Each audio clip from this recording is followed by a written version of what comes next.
यह क्या बात हुई? तुझे पता भी है तू क्या बोल रही है बहू? एकदम सही बोल रही हूँ माँ जी। अगर आपको मुझसे अपने घुटनों की मालिश करानी है ना, तो मुझे वो देना ही पड़ेगा जो मैं मांग रही हूँ। एक हाथ दो, एक हाथ लो, सिंपल।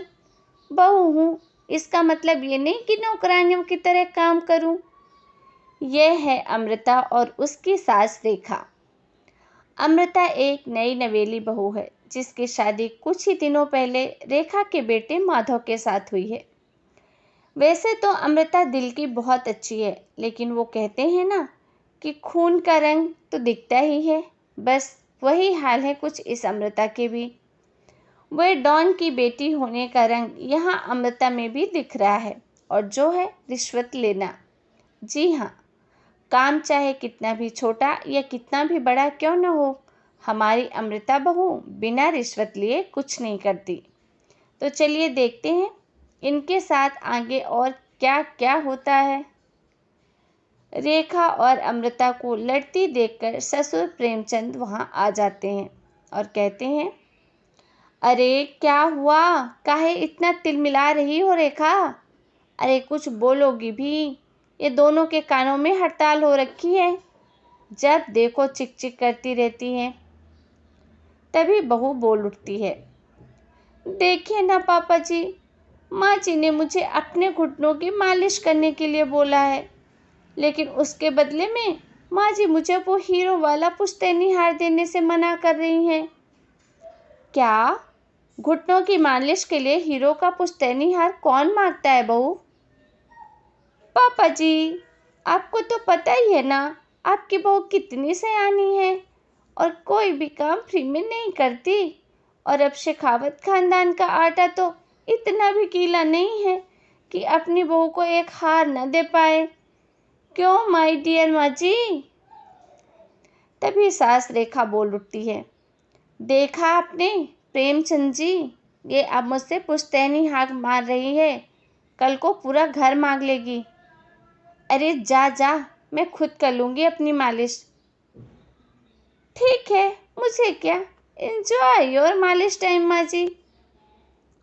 अब रात में जब पति दफ्तर से लौटकर घर आता है, तभी कमरे में अम्मू अम्मू सुनो ना, मेरा वो लाल रंग का जो शर्ट है ना, वो धो दो प्लीज़। एक्चुअली कल ना मेरी एक बहुत इम्पॉर्टेंट इंटरनेशनल क्लाइंट के साथ मीटिंग है, बहुत बड़ी डील का ऑफ़र है, इसलिए मैं अपनी उस लकी शर्ट को पहनकर जाना चाहता हूँ। अभी धो दो तो रात भर में सूख जाएगी, और फिर कल अच्छे से मॉर्निंग में कड़क वाली इस्त्री कर देना अपने इन शुभ शुभ प्यारे प्यारे हाथों से। जी नहीं, मैं ये सब ऐसे ही नहीं करने वाली। अगर काम करवाना है तो मेरी एक शर्त है। अरे यार, तुम और तुम्हारी शर्त क्या है, बोलो। आपको ना मुझे 10 मनीष मल्होत्रा डिजाइनर की साड़ियाँ दिलानी होंगी। 2 हफ्तों में ना मेरी स्वीट हॉट फ्रेंड बिल्लू रानी की शादी है। मैं वहाँ डिजाइनर साड़ी पहनकर जाऊंगी और सबको जलाकर राख कर दूंगी, राख। माधव अपनी बीवी की बात सुनकर हैरान परेशान अपने सर पर हाथ रखकर बैठ जाता है। अरे तुम बीवी हो या आफत, तुम्हारे दिमाग में जंग लग गया है क्या? देखो, इतने सारे पैसे नहीं है मेरे पास, तुम्हारी याददाश्त तो जगह पर है ना। माधव, भूल गए मैं एक डॉन की बेटी हूँ, डॉन की। अगर तुमने मेरे कहे मुताबिक काम नहीं किया तो तुम्हारे लाल शर्ट को दूर ही रखो, मेरे पापा तुम्हें ही लाल कर डालेंगे, समझे? ठीक है, चलो अब ज़्यादा भी मत डराओ, तुम्हें जो चाहिए मिल जाएगा। और अब यह ऑर्डर रिश्वत का सिलसिला यूं ही चलता रहता है, और इसी तरह समय बीतता रहता है। एक सुबह नाश्ते के टेबल पर सब बैठे थे, जहां अमृता सबके सामने एक वाइट बोर्ड लगा देती है जिस पर दिन भर के सारे कामों के रेट लिखे हुए थे। अब ये क्या है? टीचर बनने का इरादा है क्या? अगर हाँ तो अफसोस, उन बेचारे बच्चों का भविष्य क्या होगा जिनको तुम पढ़ाओगी? उनका भविष्य तो अंधेरे में है, अंधेरे में। आप लोग ना बेकार की बातें बंद कीजिए और आंखें खोलकर ठीक से पढ़िए कि क्या लिखा है इसमें, कि आज के सारे कामों के रेट से रेट। आलू पराठे, चाय, दाल, रोटी, चावल, सब्जी, हलवा, मिठाई, रसोई की सफाई, वॉशिंग मशीन में कपड़े धोना, ओखल में मसाले कूटना और माँ जी और पापा जी की अलमारी की सफाई करना, इन सब कामों की कुल मिलाकर जो रकम बनती है वो इस ब्लैक बोर्ड में लिख दिया है और माँ जी के लाए हुए लेटेस्ट झुमके के बराबर है ये सब। तभी उसका पति माधव बोल उठता है, अमृता तुम इंसान हो या हैवान, जरा तो दया करो। हे राम जी, उठा लो अब, ना देखा जाता ये सब। सच में पता नहीं कौन सा दिन था जब ये हमारे घर बहू बनकर आई। माधव तेरे प्यार ने तो हमारा जीना दुश्वार कर दिया है। बेटा, दुनिया में बहुत रिश्वतखोर लोग देखे, लेकिन ऐसी रिश्वतखोर बहू पहली बार देख रही हूँ जो अपने ही परिवार को लूटने में लगी है। बहू, तुझे पता है ना ऐसा रिश्वत मांगना गुनाह है। पापा जी, मैं कोई गुनाह नहीं कर रही हूँ। रिश्वत लेना बाहर की दुनिया में गुनाह है और मैं तो बस अपना हक मांगती हूँ, हक। मेरी रिश्वत रिश्वत नहीं, मेरे शगुन है, नेंग है। और वैसे भी मैं एक बहू हूँ, इसका मतलब ये तो नहीं कि मैं पूरा काम जिंदगी भर फ्री में करती रहूँ, आपके चरणों को धोती बैठूँ और 24 घंटे आपकी नॉन स्टॉप सेवा करती बैठूँ। चलिए छोड़िए नाश्ता और खाना खाइए। बोल दो सब लोग, वरना मैं थिएटर चली जाऊंगी। आज मेरे फेवरेट सलमान की पिक्चर रिलीज हुई है। इतना कहकर अमृता वहाँ से चली जाती है। इस बेवकूफ़ का ना जल्दी कुछ करना पड़ेगा, नहीं तो कुछ ही दिनों में घर में पूजा रखी थी और पूजा की सारी चीज़ें बर्बाद कर देगी। फिर कुछ दिन बाद वो पूजा वापस रखी जाती है। पूजा में 11 पंडितों का खाना बनाने के लिए कहा जाता है, वो भी नई बहू के हाथों से। देखो अमृता बहू, आज घर में पूजा है, 11 पंडितों को खाना खिलाना है। 56 भोग बना पाओगी? उन्होंने कहा है कि नई बहू के हाथों का खाना होना चाहिए। नहीं तो मैं रेखा को ही बोल देती हूँ, वो कम से कम ऑन पापा जी।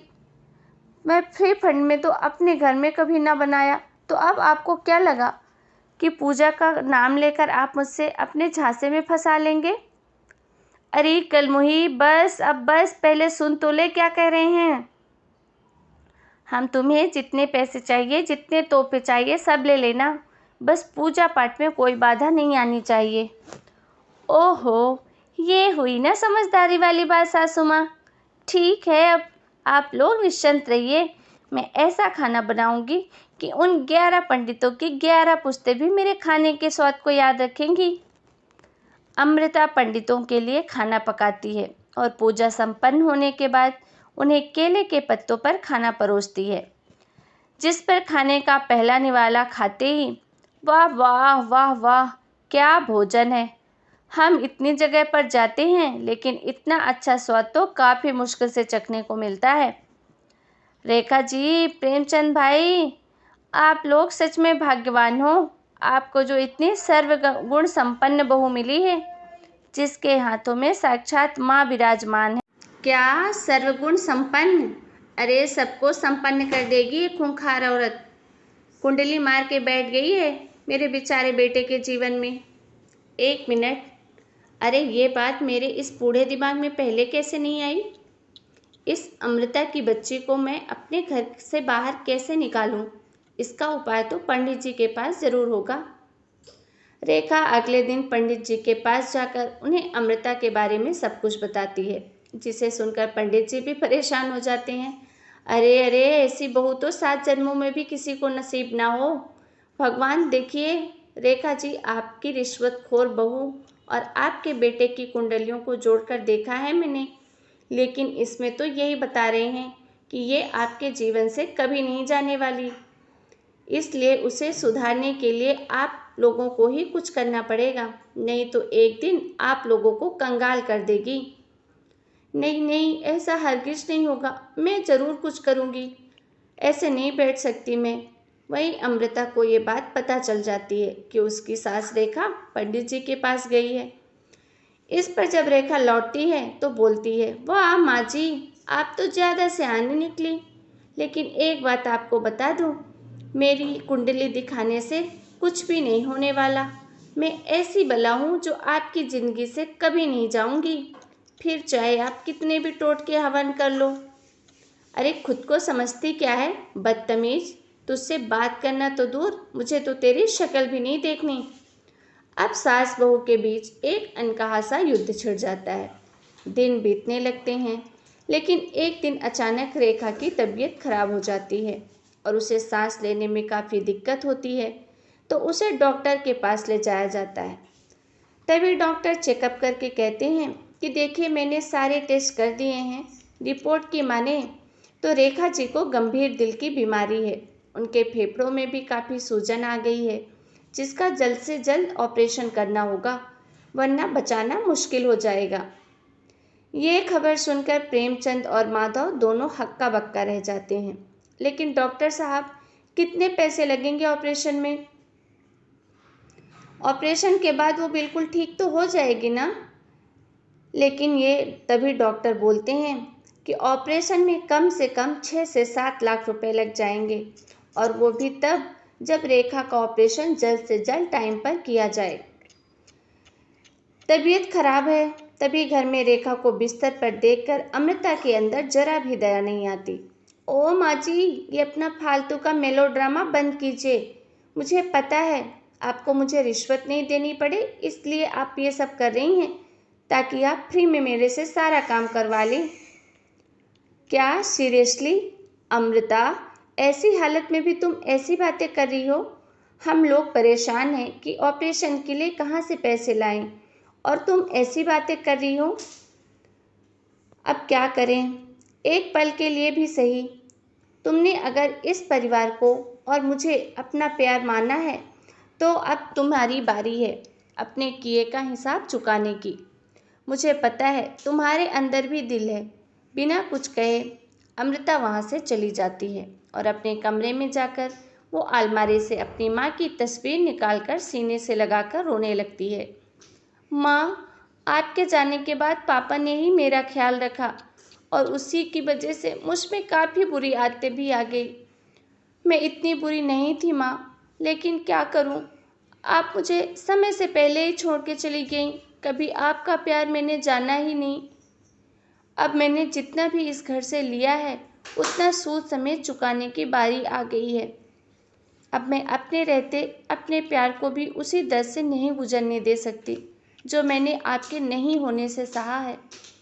अमृता तुरंत ही अपने सारे पैसे और गहने माधव को लौटा देती है और रेखा का ऑपरेशन हो जाता है। रेखा ठीक भी हो जाती है और जब घर आती है, तभी अमृता दरवाजे पर आरती की थाली लिए खड़ी होती है। Welcome home to my sister, my mom, I miss you. पता है कितने दिनों से मैंने लड़ाई तक नहीं करी किसी से, और ना ही किसी से रिश्वत मांगने का मौका मिला। अब तेरी अभी भी अकल ठिकाने नहीं आई क्या? माँ जी, पूरी बात तो सुनिए। मैं रिश्वत लिए बिना तो कुछ काम नहीं कर सकती, लेकिन अब मेरी रिश्वत बदल गई है। मुझे अब हर काम के बदले में आपका अपनापन, प्यार और बहुत सारा दुलार चाहिए। बेटा, ये घर